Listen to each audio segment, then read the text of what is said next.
Hello, I'm Mary V. Today let's talk about a way that you can loosen your left hand if it's getting tight. So when I was in the orchestra, sometimes we'd do a very long opera by Wagner. They're hours and hours and hours long, and they're very taxing on your left hand. And I learned this technique and it really helped me. It's just a sort of little temporary thing you can do, but it's something you can do while you play. And it's incredibly useful, pretty simple as well. So when my hand got very tired, I would move the whole hand right up to almost touching the base of the thumb. And so my fingers would be coming down from above, right? And I'd do that for a while. And it really helped the hand to loosen off.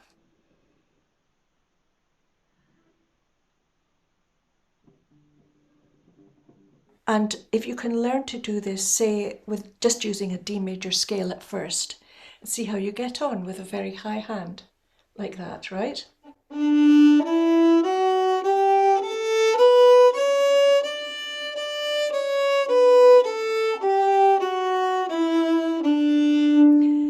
So a very interesting thing about having a high hand and allowing the thumb to be very high is that it makes the fingers go down in a very simple action from above, like that, coming right from the knuckles at the back here.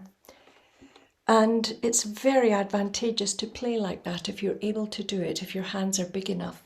You'll notice when you do this that the fingers are turned in towards the fingerboard a lot more than if you have a lower thumb. So have a bit of an experiment and you'll see that if you're able to sort of have your normal playing position, which might be like that, and then you can change it backwards and forwards, you'll find that the thumb can't squeeze if it's high like that. You'll find that normally the thumb is able to squeeze quite a bit like this, but it can't really squeeze like that. And that's the reason why having two playing positions with a low thumb and a high thumb is a really good idea.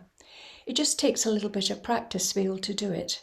So when you're on the G string and you're trying to do luscious vibrato, if you raise your thumb up, it actually really helps, because then you're using the base here of your thumb to support the vibrato. And I think you'll find that it's much easier.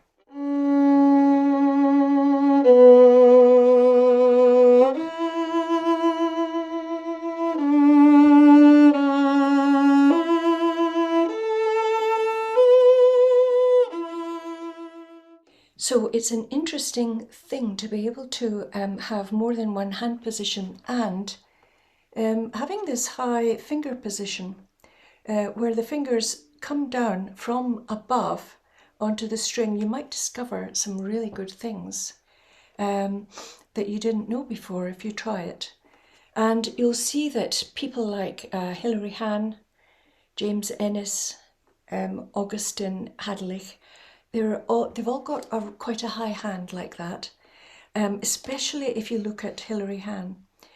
You'll see that her thumb is just in a natural position, but her hand, her fingers, are quite high up, and they sort of go down on the string in a very natural way.